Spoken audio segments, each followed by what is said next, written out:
Hi hello friends, welcome back to my video.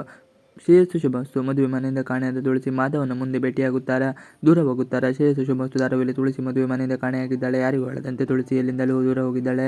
ಮನೆಯವರೆಲ್ಲರೂ ತುಳಸಿ ಕಾಣದೇ ಇರುವುದನ್ನು ಆತಂಕ ವ್ಯಕ್ತಪಡಿಸಿದ್ದಾರೆ. ಮರಳಿ ಮದುವೆ ನಡೆದ ಸ್ಥಳಕ್ಕೆ ಹೋಗಿ ಹುಡುಕಿದರೆ ಎಲ್ಲೂ ತುಳಸಿ ಕಾಣುತ್ತಿಲ್ಲ.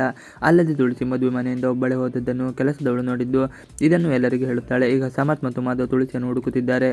ಆತಂಕದಲ್ಲಿರುವ ಮನೆಯವರು ಎಷ್ಟೊತ್ತಾದರೂ ತುಳಸಿ ಸಿಗದೇ ಇರುವುದನ್ನು ಎಲ್ಲರೂ ಗಾಬರಿಯಾಗಿದ್ದಾರೆ. ದತ್ತತಾತ ತಮ್ಮ ಮನೆಗೆ ಏನಾರು ಬಂದಿರಬೇಕು ಹೊರಡುತ್ತಾರೆ. ಅಲ್ಲೂ ಕೂಡ ತುಳಸಿ ಬಾರದೇ ಇರುವುದನ್ನು ಕಂಡು ದತ್ತತಾತನಿಗೆ ಚಿಂತೆ ಶುರುವಾಗುತ್ತದೆ. ತುಳಸಿ ಜೀವನ ಚೆನ್ನಾಗಿರಲಿ ಎಂದು ಮದುವೆ ಮಾಡಿದೆ, ಆದರೆ ಈ ಮದುವೆ ಮಾಡಿ ತಪ್ಪು ಮಾಡಿದನ.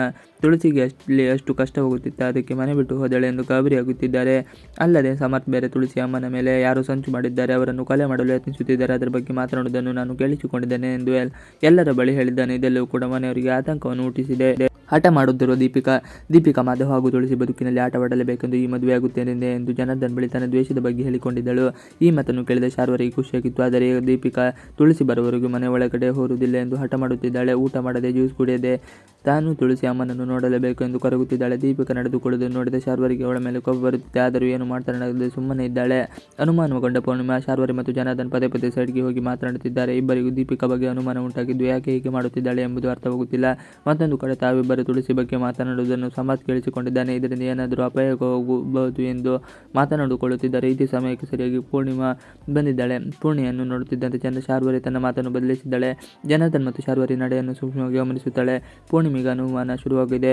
ಅವರಿಬ್ಬರಿಗೆ ಏನೋ ಮಾಡುತ್ತಿದ್ದಾರೆ, ಆದರೆ ಅದು ಏನು ಎಂಬುದು ಅರ್ಥವಾಗುತ್ತಿಲ್ಲ ಎಂದು ಮನಸ್ಸಿನಲ್ಲಿ ಯೋಚಿಸುತ್ತಿದ್ದಾಳೆ. ಪಕ್ಕದಲ್ಲೇ ಇರುವ ತುಳಸಿ ಸಿಗುತ್ತಾಳೆ. ಸಮರ್ಥ್ ಹಾಗೂ ಮಾಧವ್ ಒಟ್ಟಿಗೆ ತುಳಸಿಯನ್ನು ಹುಡುಕುತ್ತಿತ್ತು.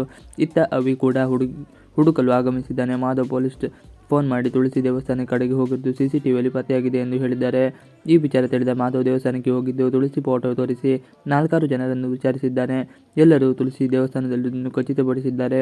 ತುಳಸಿ ಮತ್ತು ಮಾಧವ್ ಗೋಪುರದ ಹಿಂದೆ ಮುಂದೆ ಇದ್ದು ತುಳಸಿ ಮಾಧವನನ್ನು ಗಮನಿಸಿದ್ದಾಳೆ. ಮಾಧವ್ ತುಳಸಿಯನ್ನು ನೋಡಿ ಮನೆಗೆ ಕರೆದುಕೊಂಡು ಹೋಗುತ್ತಾನಾ, ಇಲ್ಲವೇ ತುಳಸಿ ಮಾಧವ್ ಮನೆಯ ಖುಷಿಗಾಗಿ ಅಲ್ಲಿಂದ ದೂರ ಹೋಗುತ್ತಾಳೆ ಎಂಬುದನ್ನು ಕಾದು ನೋಡಬೇಕಾಗಿದೆ. Thanks for watching video.